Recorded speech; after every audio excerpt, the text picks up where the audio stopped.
here we are, and here you see my current affiliation, which is Cranfield University. I have some sort of external affiliation with CNR. When the project started, I was with the University of Rome Tor Vergata, and I stopped short of adding my high school affiliation because that is not really relevant, but you get the idea. So I moved around quite a bit. Okay, what are we talking about? We are talking about the problem of implementing sparse and linear algebra operation on parallel computers. And I'm really sorry that the second speaker is not here, because some of the things that I'm going to say would really match up with what he mentioned about, for instance, extending, providing mechanism to deal to care about high-level views of the operations that you're doing, and not so much about the details, because that's exactly what we tried to convey to our users. And by the way, the software is available, you can see down there on GitHub, and it's linked from the ECHO website, so it's all public, and if you have a GitHub account, you can even ask me for contributing or whatever. So the first idea of this project was really prompted by some work that Ian and Giuseppe Radicati and Mike Heroux did back at the end of the 90s, when they were trying to standardize things for serial computation. And so what I did, together with a couple of colleagues at the time, we tried to extend that to parallel computation. And once you move from serial to parallel, you open up a whole host of issues related to the fact that you're allocating data and you are essentially dealing with discretization meshes, not just with linear systems. So there is no way to have a sparse linear algebra package in parallel if you are not dealing with the concept of a discretization mesh, because it's underlying the structure of your sparse matrix anyway. And what we wanted to do was to support the solution of iterative solvers. This is the basic structure. So here you see that we are using MPI for our parallelization, because that's the kind of the default, but that's not the only way to use our libraries. In fact, we are also moving towards using PGAS, coarrays, and as we will see, we have a GPU plugins. So this is more or less a recap of what we wanted to do. We wanted to make things easy for the users. And in particular, we don't want the user to dig into the data structures unless it is absolutely needed, or put it this way, to concentrate on their attention onto the data structures only when it is worth doing so. Okay, so these are the contents. You have parallel environment handling, computational kernels, data exchange, data management, preconditioner setup, and iterative solvers. Parallel environment. It tells you, I mean, you can tell that I am, shall we say, differently young by the fact that I still remember the blocks, which have long disappeared. And now, obviously, it's implemented in pure MPI. What we have done with the parallel environment was to define our own wrappers around pure MPI to get around the usual MPI problem of having to declare multiple types, to declare the type of each and every argument, and to opening up the possibility of interesting mistakes when you declare data to be double precision when it's really integer and vice versa. That's the sort of thing you really want to leave to the compiler. So this is our environment. You have call init, and you get a context, which is essential an MPI communicator. And with the usual stuff, maybe you can open up a new context, a new communicator from a base one. You can renumber the processes. That's sort of stuff. You get the information, who am I, and then you close everything. Close equal true, which is the default, means that you are also calling MPI finalize. If you specify close equal false, then you want to do some more computation, and the underlying MPI communicator is kept alive. So this is just boilerplate stuff. Utilities like barrier, timing, and abort. And that comes to the Hello World program, in which you start your application, you figure out who you are, and if you are between 0 and number of processes, then you do something. If I am process 0, I am receiving an email or a message from everybody else, just to check that everybody else is alive and well.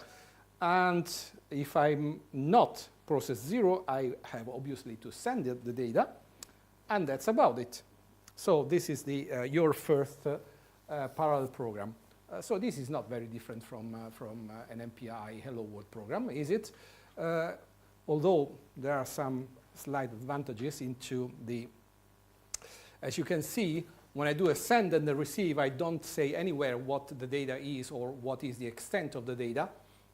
If it's a scalar, okay. If it is a vector, the compiler will pick it up and figure out the size. If it is a two-dimensional array, same thing. And the type is detected at compile time. So that's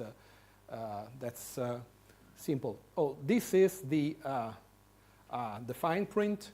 So you can have the data item. It can be integer, real, complex, logical, character, and all various combination. Of course, the main constraint is that when you're matching a send to a receive, you have to make sure that the size on both sides agrees.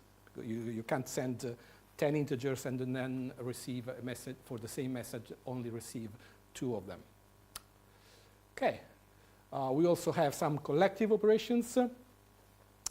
Broadcast, some maximum, minimum, maximum on the absolute value, minimum on the absolute value, so that all of those things, all of the combinations that make sense, and with the obvious defaults.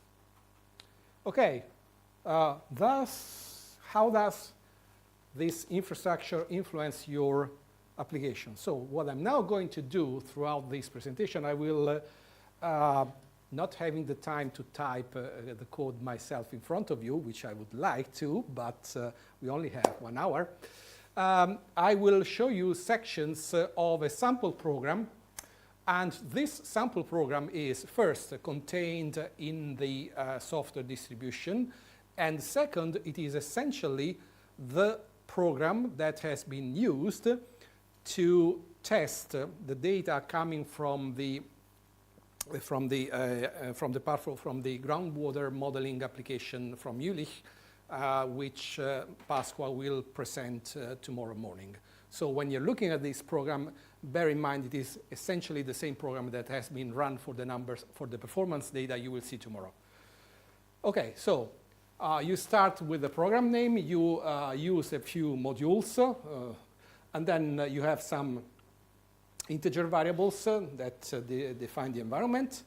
You initialize, and well, this one should never happen, but just in case, a bit of safe programming. A bit of safe programming, never trust the user, not even yourself, especially when yourself, who at the time of writing the program and yourself at the time of using the program, is 2 different versions of yourself separated by 6 months in time. So never trust yourself, never trust the user. And this is the end of the program. At the end of the program, you are here. I'm just doing a maximum on a certain amount of time, so I figure out the time it took to perform an operation, which is the maximum over all processes of the elapsed time. I figure out the size of a certain object, and I sum it over all images so that I can get the collective memory footprint, and then I print some informational messages. I close and exit. So this is the prologue and epilogue of my program. Okay? Not too surprising, perhaps, but useful. Now, let's talk about computational kernels. What are the operators that we need? Well, basically, all the operators that are needed for implementing an iterative solver, and typically a conjugate gradient or a GMRS or whatever. So what are these operators? A sparse matrix by vector product in parallel, obviously, because you are looking at MPI processes. Sparse triangular system solution. This is really needed for a number of preconditioners, although there is a caveat that a triangular system solution is not always the best thing, and we will see when and why. And then there are dot products, vector norms, matrix norms, and scale sums. All of this combined with boundary data exchange, because when you are running in parallel, as you well know, you have to exchange data across the subdomain boundaries, across the multiple processes that you have divided your computation on. So this is what these things look like. Essentially, this is a stylized version. The exact appearance of the calling sequence is in the user manual, but this is the essential. So here you have two vectors, and this object here is really where MPI is. It is a description of how your problem is partitioned and distributed over the network and how the multiple processes should interact with each other. So you can have a dot product. You can have a generalized AXP operation with y gets alpha times x plus beta times y, with the obvious optimization when alpha and beta are 0, 1, minus 1, whatever. You have the infinity norm of a vector, the 1 norm of a vector, 2 norm of a vector, infinity norm of a matrix, and then we also have the matrix, quote, matrix, end quote, product, because when we are talking about dense matrices, we are really talking about multivectors, as they are called in some other packages. So they are tall and skinny matrices, because what we are really looking at is the ability to support situations in which you write, for instance, an equation which is a vector equation like the momentum equation, and you keep all the components together as a single entry. And again, this is the triangular system solver. Notice that I am always assuming that this is not just triangular, but also block diagonal, because implementing a sparse triangular system solve in parallel is extremely inefficient, because the parallel efficiency requires data to work on, requires non-zeros to work on. But if you want to use this as a preconditioner to an iterative solver, it should be sparse, otherwise you are wasting too much memory. So the two things don't go well together. And this is a topic that will... What's going on?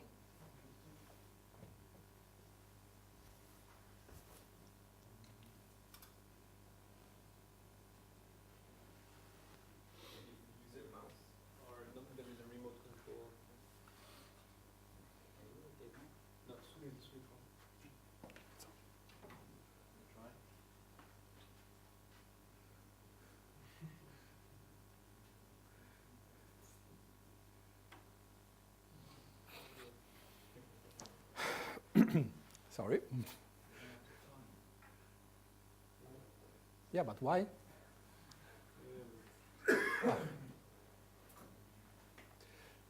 So the end result is this. This is the conjugate gradient, as you can read in any of the books that describe it. And this is the code that implements the conjugate gradient.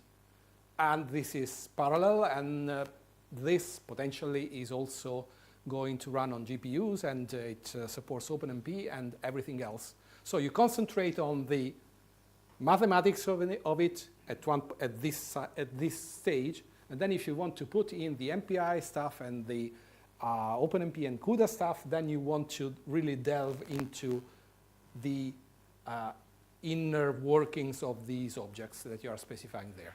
So we are separating concerns. Okay, so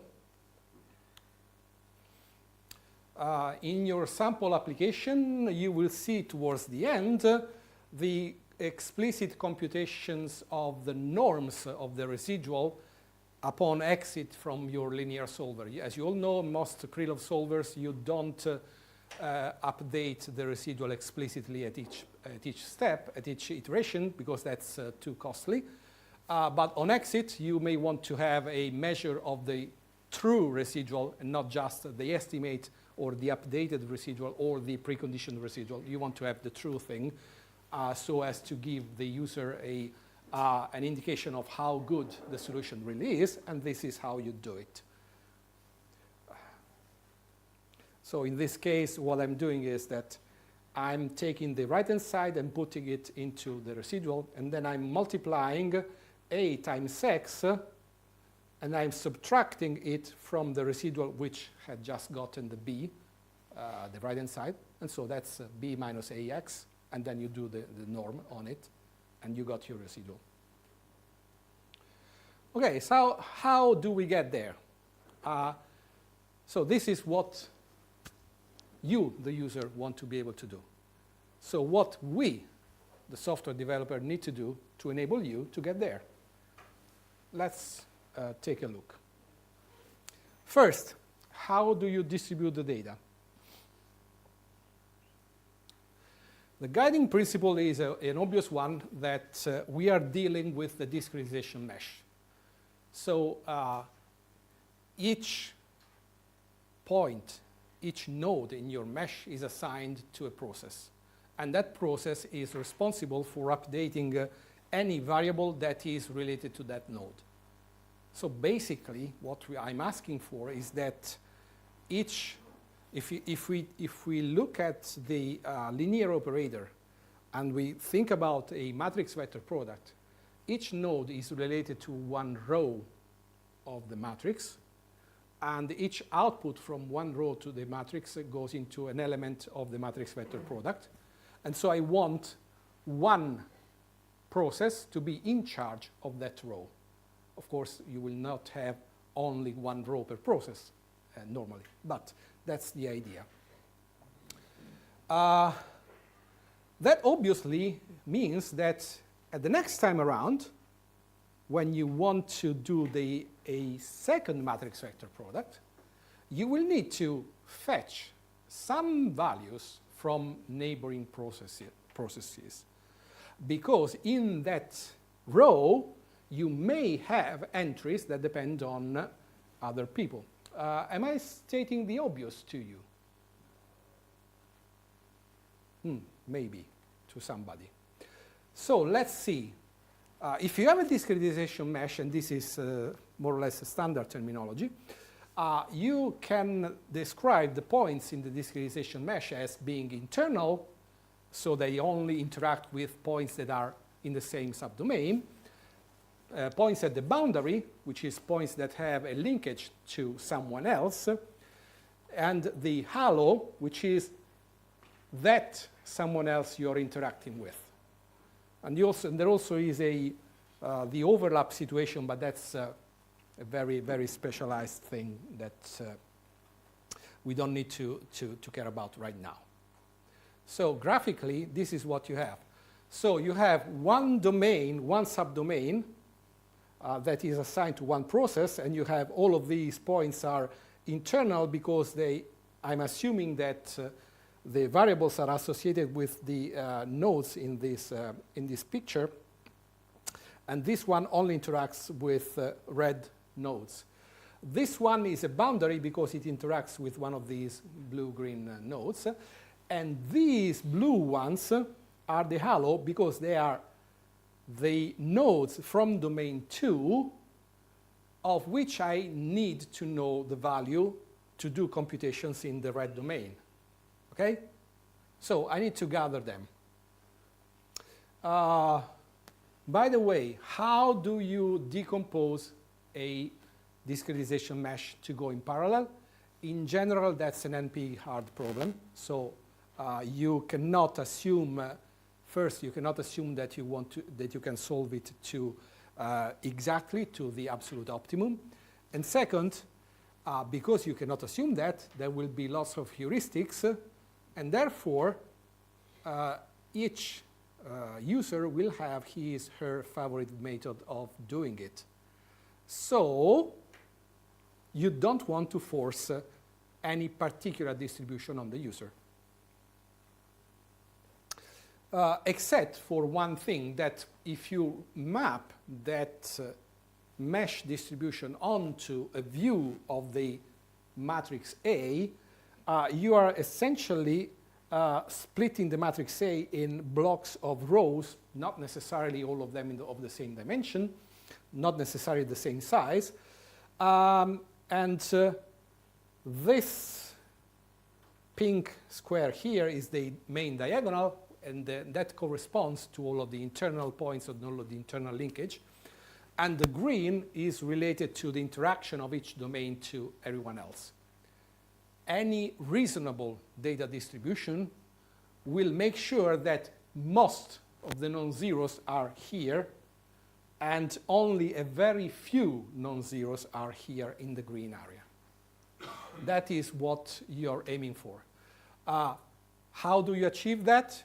You call, most normally you call on to specialized packages like Metis, Scotch, or Zoltan, or whatever, because finding a good distribution is a big problem in itself, and I cannot claim to be an expert in that particular thing, so I want to rely on what other people are doing. Okay, so this is just to recap the isomorphism between the matrix pattern and the graph.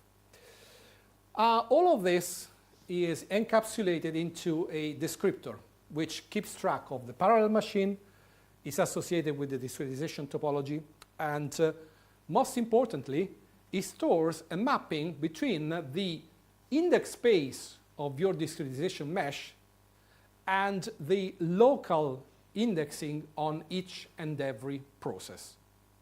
Because that's a very annoying bookkeeping that you have to keep track of.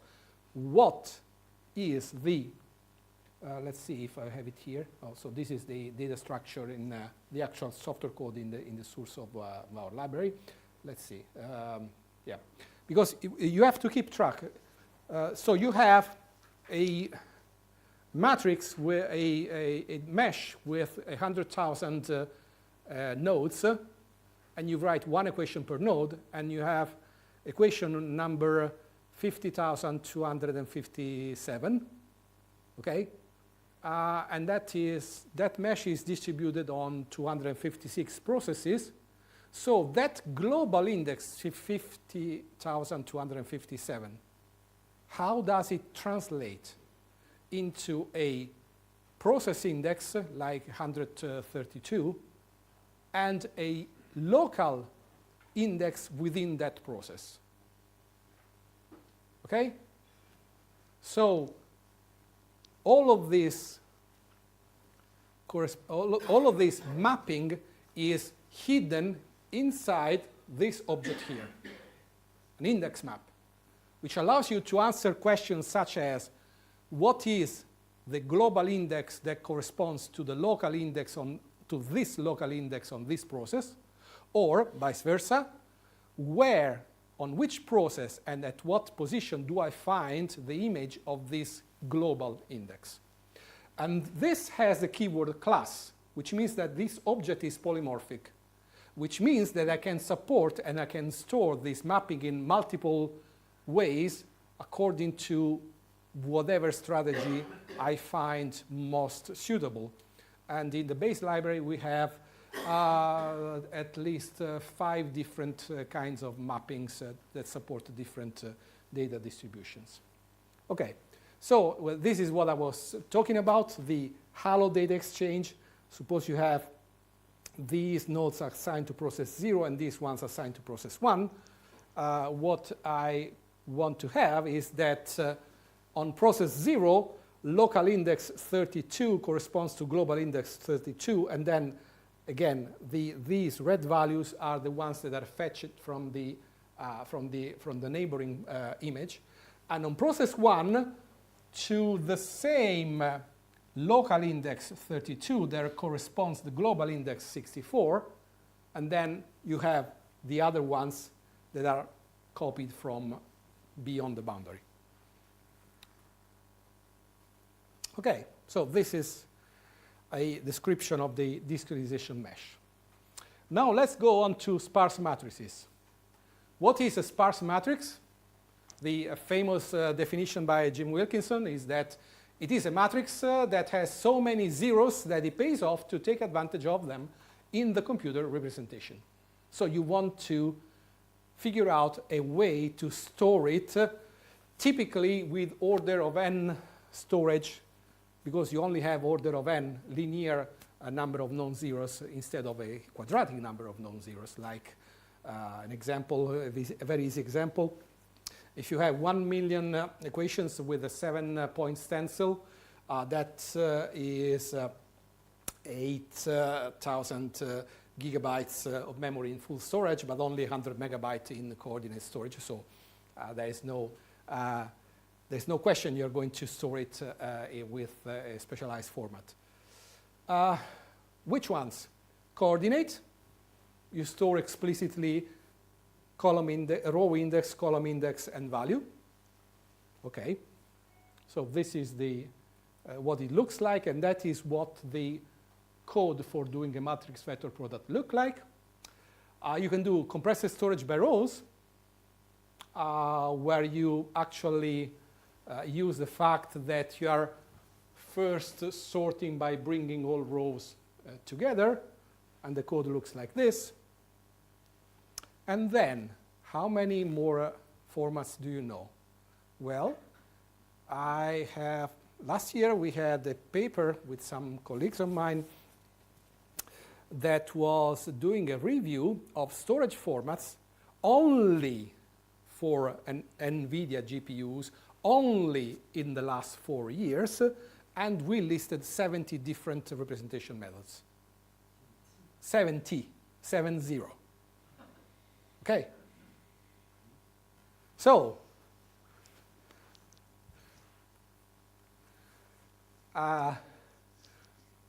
does it strike you that you might not be sure what you really want to use on your next computer? Well, be reassured you are in good company.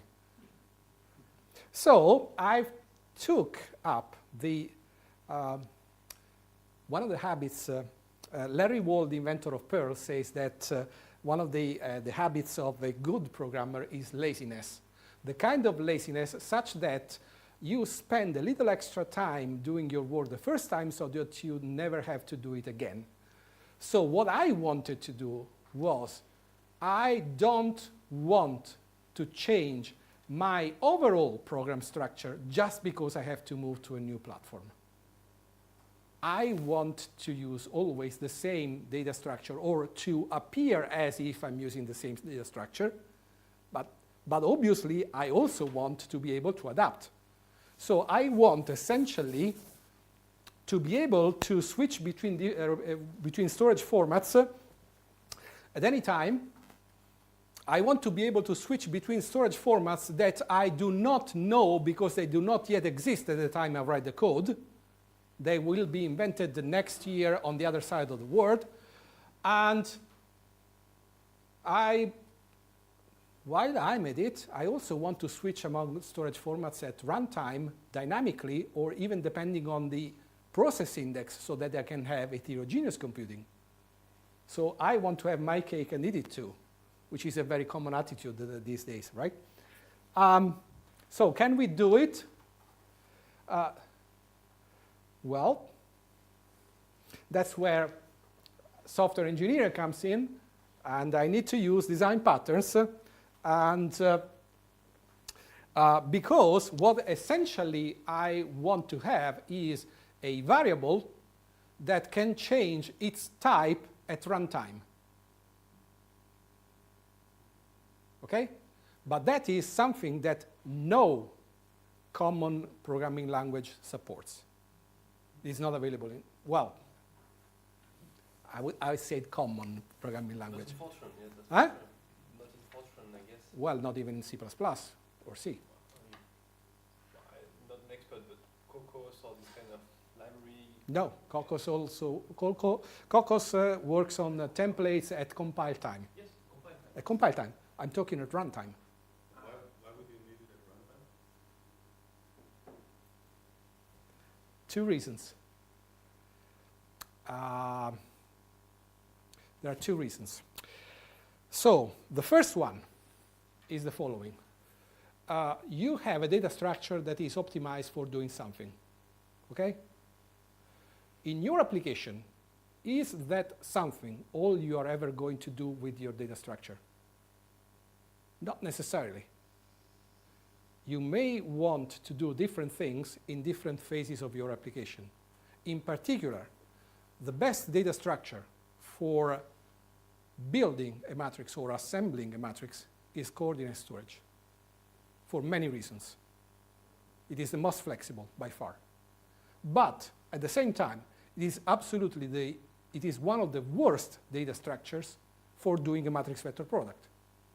So what is the best solution is to be able to switch your matrix from one to the other at runtime.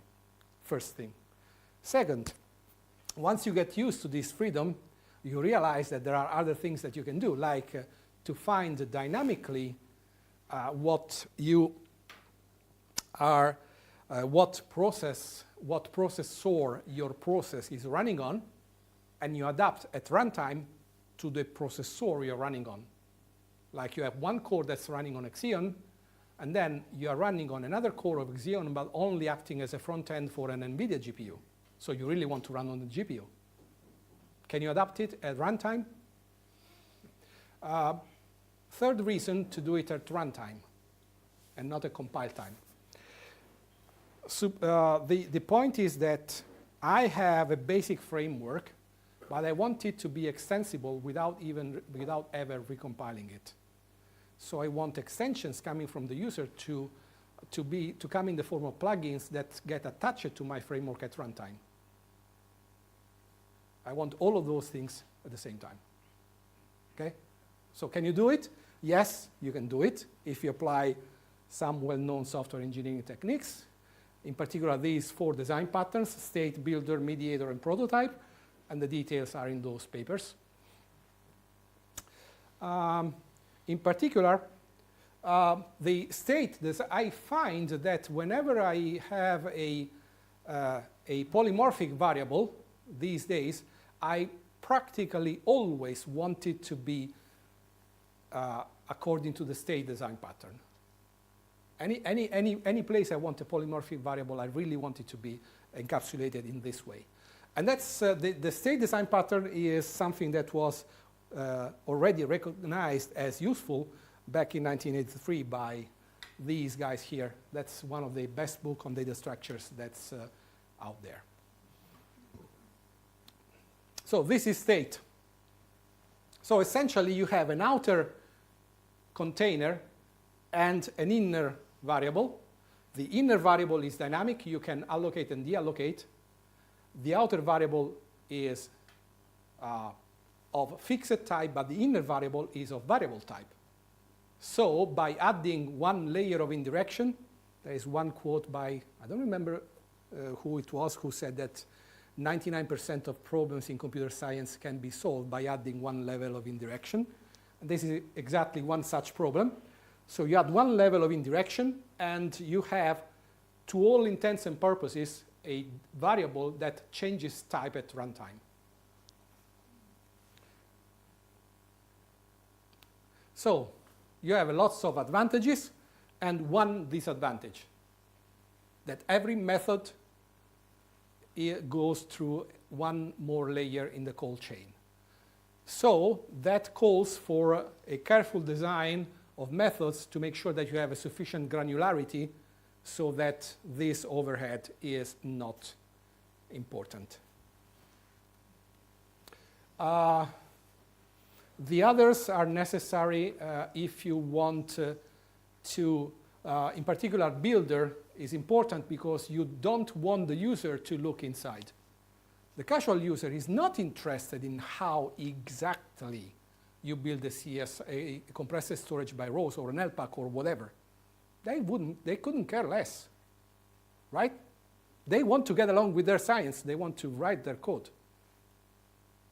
So what we do with Builder, we provide a way for instantiating a complex object.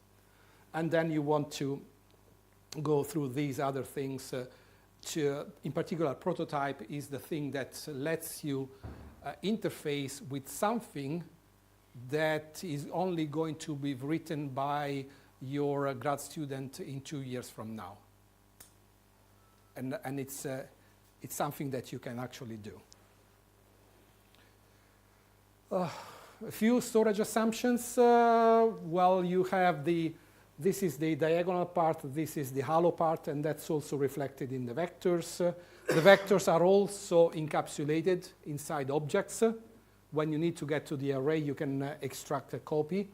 And the fact that they are encapsulated means that you can handle them in a very flexible way, meaning, for instance, that you can have your vectors being either on the CPU side or on the GPU side in a totally transparent way. Okay, data management. How do we build something? The first thing is that we have to decide how we distribute an index space onto a parallel machine. So we can do it in these, essentially, there are 3 simple ways, and then there is the plan Z that is invoked when everything else is failing. First, you explicitly assign 1 process per index. So you have a vector that says this index goes to this process. The second says that for process 0, this is the list of indices that should go there. For process 1, this is the list of indices that should go there, and so on and so forth. Third, process 0 should get the first 20 indices. Process 1 should get the next 35 indices, and so on. Fourth, I have a function that assigns an index to a process. And I support all of them with different ways of calling this communication descriptor, allocation, and initialization. So I can specify a global index, or I can specify a bunch of local indices, or I can specify a number of local indices. They don't need to be evenly distributed. It's up to you to figure out whether making them evenly distributed or not is a good thing. And you can have an arbitrary subroutine. You can, some of the tests we ran were based on a random number generator, which is sure enough a very stupid way of distributing data, but it is one of the torture tests so that if your library survives that sort of distribution, you can be sure that it is working. Example. This is the example we have. So we start with a discretization of a PDE, a second order PDE, on the unit cube. And as usual, if you drop the first order terms and keep all of the coefficients of the second order terms constant, this just reduces to a Poisson equation, or to a Poisson matrix, a Laplace equation. And this is the initialization. And in the sample program, you will find 3 ways to distribute the data. The first one is very simple. A bunch of rows per process. But this is not a very good way to distribute data from a cubic mesh. It would be much better to cut the cube along coordinate lines, which you can do through this MPI function, MPI dims create, that will tell you if you have 8 processes, the best way to have 2 partitions along each direction. And so you can create some boundaries so that each process takes care of a subcube. So you generate the list of global indices that are in the subcube of the current process, and you initialize your data distribution like that. And you can generalize this to anything you want.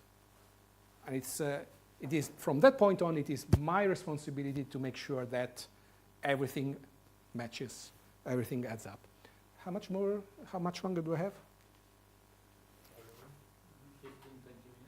15, 20 minutes, okay. So this is the statement of the main problem. So I have specified this mapping. What I do not yet know is how many coefficients have to travel across process boundaries. Because I have distributed the nodes, but I don't know what the edges of my discretization mesh are. So I have to specify the edges, and I can specify them explicitly or implicitly. Explicitly by stating edges, implicitly by building my sparse matrix like this, because I am assuming that for each coefficient in the sparse matrix there will be an edge, that it will generate an edge in the discretization graph. Okay? So here are a few rules of how this works. But the important thing is that at the end of all of this process, I do some massaging of the data structures so that after that point you can do what you need. So this is your equation. So you are in a point x, y, z. Then you have a coefficient that links a point x, y, z to point x minus 1, y, z. And this coefficient is like this. And you want to have this value here. And the indices are this. And you do the same for x plus 1, and then y minus 1, and then y plus 1, or whatever. And then you take all of these things, all of these triples, row, column, and value, and you throw them onto the data structure for the sparse matrix. Do you know what is inside here? No, you don't need to do. I need to do what's in. I need to know what is inside that object. What you do is at the end, you can specify whatever that data was. I want in the end to be in a certain format. What format? There is a default, obviously, but you can ask for compressed storage by rows or coordinate or compressed storage by columns, or you can say, please store the matrix as if it was with this object, and this object you have taken from a plugin extension to the library. Okay? So by this variable, which is a mold because you only need to declare its type, I can include in the library workings something that was written at a different time as the main library.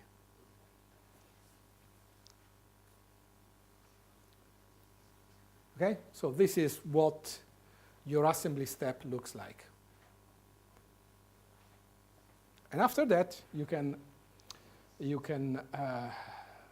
run your application. There are a few utilities for reinitializing or reusing matrices that may be useful in certain cases. And these are that's the fine print.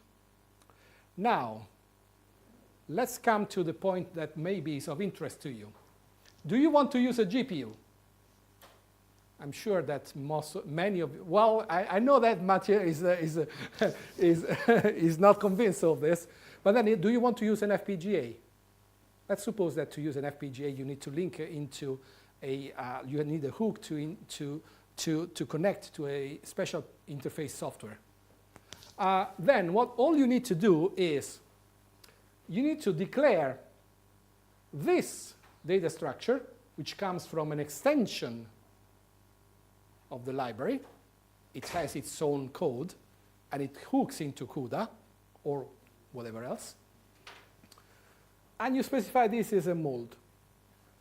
That's all the changes that are needed in the main program for going to GPUs. From that point on, your code will run on the GPU side. And this is the kind of performance that you can get for sparse matrix vector product. So this is a K40. Does the machine on Uli have K40s or K80s? I think they are K80s, but more or less. So this is the performance you get from a K40. So it's roughly, you can peak at 20-something, 22, 23 gigaflops. On a Pascal 100, you peak at 70 gigaflops. And on a Volta, you peak at 110, 120 gigaflops. That is with a more or less kind of general purpose data structure, which is not CSR. CSR is not capable of going this fast on GPUs. And if you want the details, you can see my review article from last year. Okay, preconditioned iterations.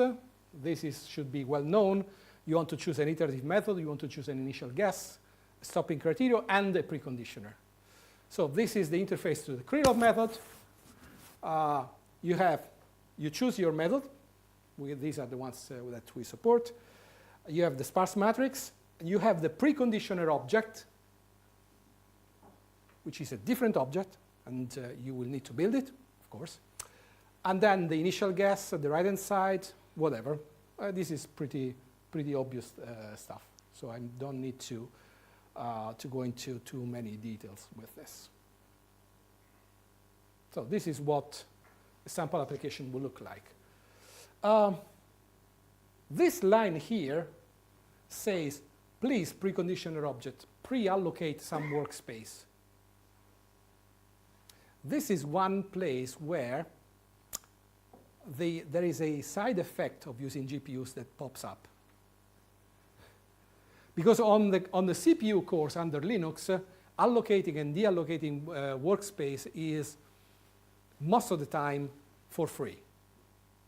But if you do the same thing on a GPU, if you do CUDA malloc on a GPU, that is a synchronization point, and you lose much time. So we were forced to extend the preconditioner object with a pre-allocation of workspace.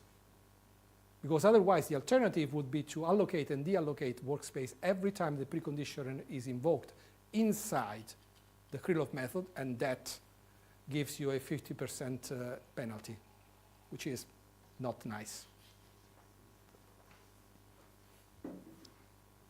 So the basic working is what I showed you, those 5 lines. There are a few more bits if you want to do fine-tuning to extract the last possible megaflop from your application. But as you have seen, not much more than that. Now, preconditioners in the base library, you have only very, very simple ones. But now, and I think this is going to be fairly short, don't worry. I'm not going to kill all of you with this. So now we're going to talk about the sister package that is also what we have been working on during the project. We have extended from version 2.0 to version 2.1, adding a few more things. And that's about the usage of Schwarz domain decomposition and multi-level preconditioners. So if you use standard preconditioners like diagonal scaling or incomplete factorizations, you have a problem in that the number of iterations grows with the size of the matrix, and it grows with the number of processes. It grows with the number of processes because you cannot have a global incomplete factorization. That would be absolutely impossible to parallelize efficiently. So you do incomplete factorization on the diagonal blocks, but then the quality of the preconditioner degrades. So what do? Two things. You apply a Schwarz domain decomposition strategy, or you apply a multi-level framework to recover optimality, which is, this is the ideal situation when you can get a number of iterations that is bounded independently of how many processes you are throwing at your problem. So let's see. First idea, Additive Schwarz. Basically, you extend the current partition by doing an incomplete factorization on neighbors. So maybe this picture is in order. So this is what you would be looking at in your diagonal block, but you extend it by 1 layer or 2 layers or 3 layers by looking at what your neighbors are doing. This is also an overlap because as you process 37 do this on this overlap, then the process that holds this data does exactly the same in the corresponding area of your data. So you have a certain amount of replicated operations. But this tends to improve the quality of the preconditioner.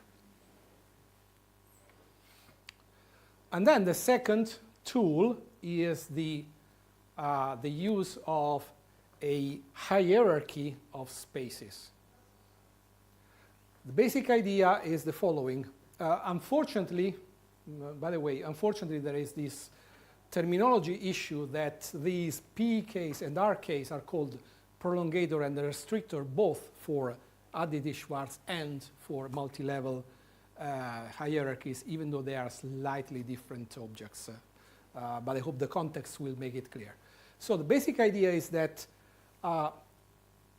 when you apply a preconditioner here on this mesh, you are essentially getting a smoothing of the error. So you are killing the high frequency components, but the low frequency components of the error can stay alive for a long time.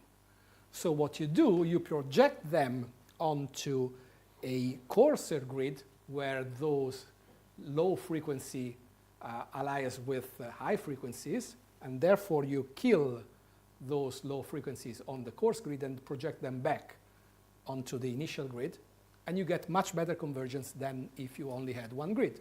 And you do this recursively until you get to some small coarsest grid. How small should the coarsest grid be? How many levels should you have? Those are very interesting questions. There are some rules of thumb out there, and there are some defaults, but not all recipes work for all problems. Okay, so this is the basic idea. And the other thing is that I'm doing algebraic multigrid, which means that I'm not assuming the geometry of the mesh. I'm only assuming the topology of the mesh. Okay?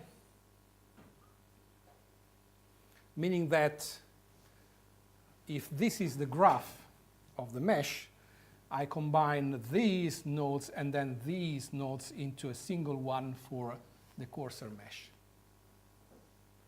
Of course, there will need to be methods for doing this, and there are various suggestions in the literature, and some work has been done recently with Pasqua and Panayot Vassilievsky on using graph matching techniques for doing the aggregation process. The initial development of the package is detailed in this paper by Pasqua, Daniela, and myself in ICM Toms a few years ago. These V, W, and K cycles are extensions that we have, let's say, fixed in the course of the project. Especially the W and K cycles were added in the course of this project, and also we had some other changes into the smoothed aggregation techniques that enabled us to improve the code. So let's see, what does an MLD preconditioner look like? So, okay, so precondition restricted additive Schwarz with one overlap layer. This. You might want to specify these ones, but the values you see here are the defaults, so they're kind of redundant. And then you go along and build the preconditioner. You want a V cycle with one block Jacobi sweep and ELU 0 on the blocks, and then and 8 block Jacobi sweep at the courses level. This is the way to achieve it. So you initialize your precondition, you set various aspects, and then you build the preconditioner object. W cycle preconditioner with hybrid forward-backward Gauss-Seidel, and then mumps as the coarsest solver on distributed memory. You got it? So after you have set all of these variables, let's see. Let's skip to this one.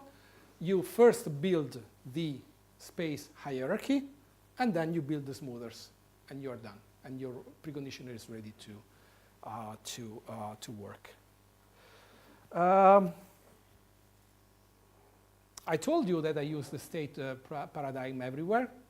In particular, if I want to define a new solver, I can pass it in the same way. And what I have done recently with my colleague Daniele Bertaccini, we have developed a package of approximate inverses. Why? Well, because all of this stuff works on the GPU. But what works well on standard CPU cores is not guaranteed to be the best possible usage of GPU cores.